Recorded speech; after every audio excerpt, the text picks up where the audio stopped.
I was very concerned at that point about being castable. I was concerned that maybe I wasn't being considered for roles because I was just too unconventional, and maybe I should make more effort to fit in. And then I thought, no, I'm not going to make any effort to fit in. Hi Vogue, I'm Gwendoline Christie, and this is my life in looks. Before she starts to cry all the way through the filmed feature. This is Brienne of Tarth from Game of Thrones. My goodness, Brienne of Tarth is just so close to my heart. I remember when I first heard about the part, I really wanted to do screen work. That's all I'd wanted to do my whole life, really. I've been told, but just simply because I was a tall woman with somewhat unusual looks, that I would probably never work on screen. But that was a long time ago. And this part had been lovingly crafted by George R.R. Martin, who famously said when asked, how come you always write such brilliant feminist characters? He says, I always think about women as people.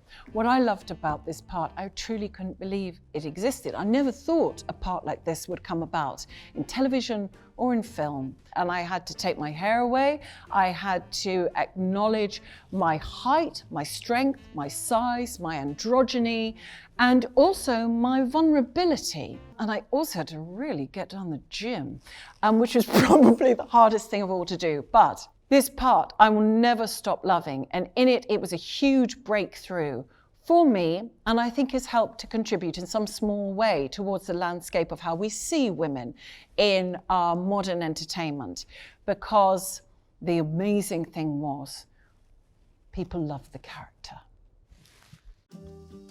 This is quite an extraordinarily emotional moment for me. It felt like such a breakthrough, this moment. I'd wanted to be in Star Wars my whole life. I've been a fan since I was 6 years old. I was so captivated by this band of misfits. It felt like a world that I could fit into. And I also felt huge warmth and embraced by America. And I wanted to wear an American designer. My partner, Giles Deacon, his very old friend, Peter Copping, was the head designer of Oscar de la Renta. And I didn't ever think Oscar de la Renta would dress me. I was a huge admirer of Peter Copping's work since he was at Nina Ricci.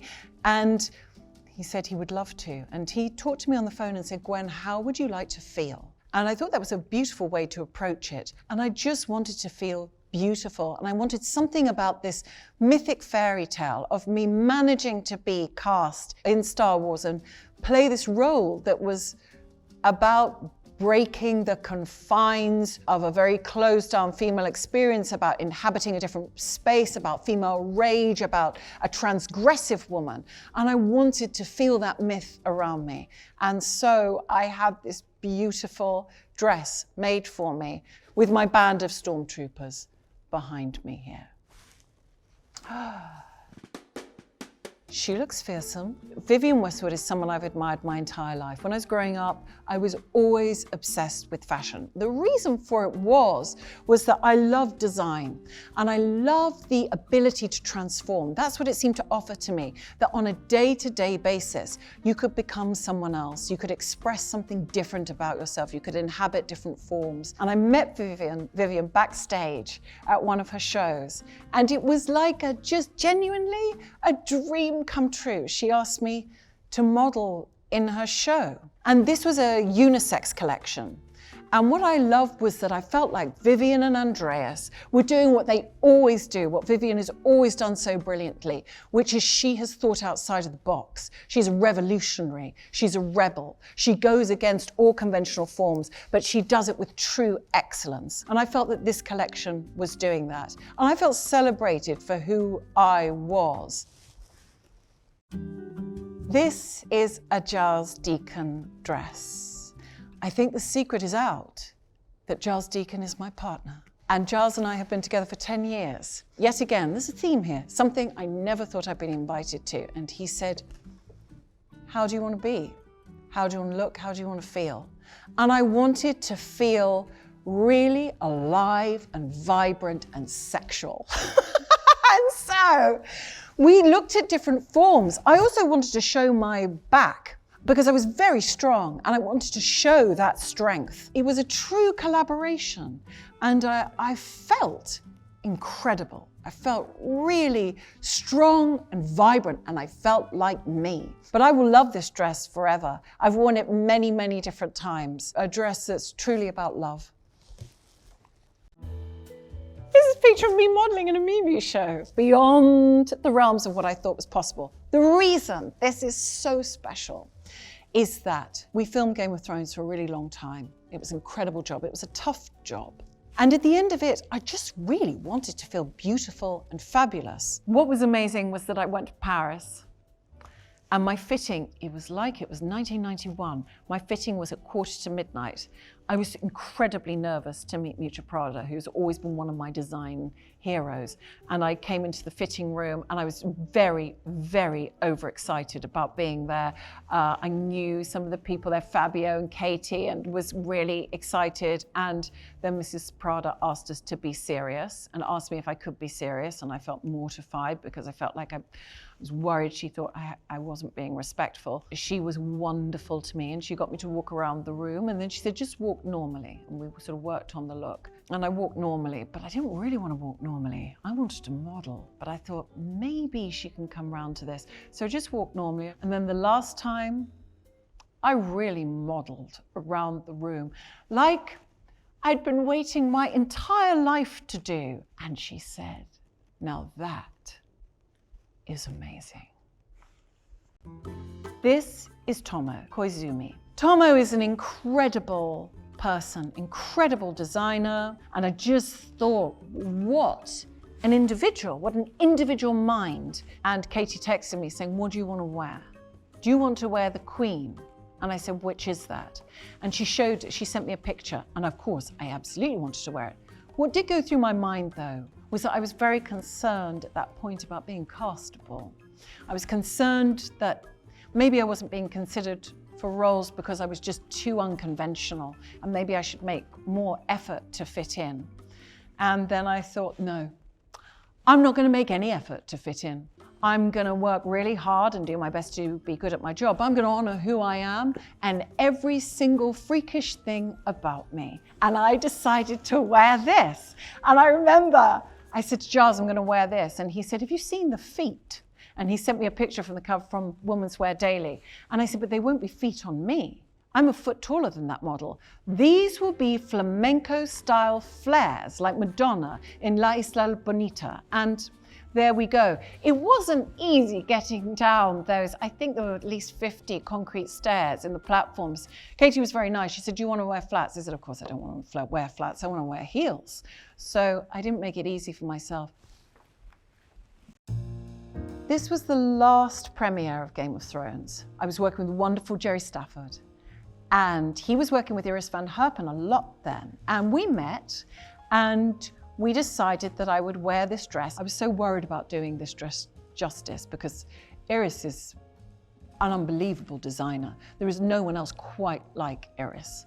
And I was just very nervous about it all. It was the end of Game of Thrones, there was a lot of emotion, but simultaneously, I felt liberated. And I felt like this was the opportunity for my life to begin again in a different form. And I walked out onto the carpet and I was just going to stand, you know. And the photographer said, just one photographer, I think, said, let us see the sleeves. And I just started to come alive. And I just started to do whatever it was I wanted to do in that moment and make that dress work and to capture the fun and hilarity and energy and pleasure of what had happened in that room with Iris. And this image went around the world. It was extraordinary. This is a Rick Owens look. Rick Owens is one of my favorite designers. Always when it's showtime, if I'm filming, I love to get on Vogue runway and I like to see the looks as they drop. And I saw this look come in and I gasped. But I was wearing all of the incredible Michelle Lamy jewelry as well here, the Hunrod jewelry. I love Michelle Lamy. She is force. She has incredible energy. And I wanted to bring that into this. I wanted to feel powerful. I also wanted to subvert form. I wanted to subvert my shape. As you see, there's some panniers here that come out. The whole center, the focus of the dress is somewhat lower, and it has all of these different panels, like an MC Escher drawing. It takes you in all of these different directions. You can see that this is about experience. This is not just a cavalcade of emotion. There is rigor and discipline alongside a raging, vibrant, unique energy. That's sort of how I wanted to feel. I did feel a bit of that. Can we just take a moment to talk about Tom Brown? Tom Brown is a wonderful person and a new friend. It took a long time for me to feel embraced by the acting industry, but the fashion industry did embrace me for everything about me that society said didn't work, for everything about my loudness as a person, my opinions, my sense of humor, my desire to change and transform and simultaneously demand to take up space with the body that I was born into. The fashion industry told me that they loved me. And he created this incredible show with layer upon layer of looks. He wanted me to do a performance, which I did for him because I would do anything for Tom. But there was an amazing moment when I head out. I was so full of nerves, and you know, all the great and the good are there. Anna Wintour's there, and I looked up into the light, and I just thought, it's taken so long to get here. And I've really struck gold in this moment, and I felt transported. And I will never stop being grateful for that moment. And for my final look, we have Larissa Weems. I've wanted to work with Tim Burton my entire life. I cannot believe I've had this opportunity, and I cannot believe how glorious it's been. What self-respecting misfit hasn't watched The Addams Family and thought, that's a family I can fit into? Larissa Weems is very special to me because Tim Burton said to me, do whatever you want with the character. And that was a gift. I wanted to subvert this idea of the Hitchcock heroine.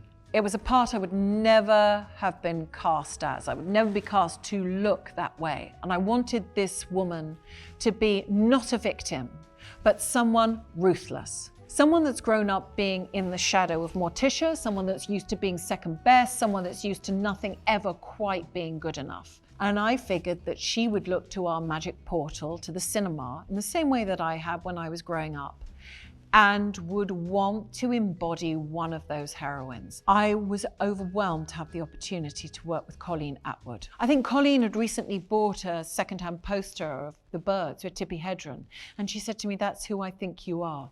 Incredible moment. And after playing Brienne of Tarth for 10 years and loving Brienne of Tarth, I sort of wanted to play the opposite of that, at least visually. And so Colleen and I had these wonderful fittings where she has a laser-like mind.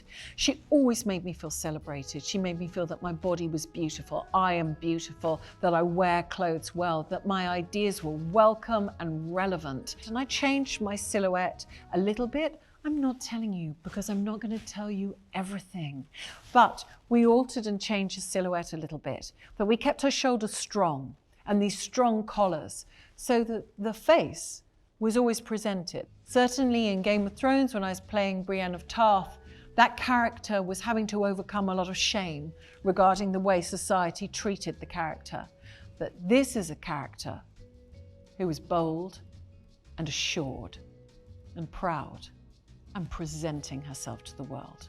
The geniuses I've worked with have been open, and together we've created some things that I really do feel proud of. They're fun, they're alive, they're an expression of me and who I am in that moment. We all have our nerves, we all feel strange and have our insecurities. But in those moments, I feel a great deal of happiness and joy. And I so appreciate that generosity. The generosity of Giles, generosity of Rick Owens, the generosity of Colleen, all the people I work with. There are too many to name, but it's a community. And I'm so grateful to be a part of it. And that was my life in looks. Thank you for having me, Vogue. I hope you've enjoyed it as much as I have.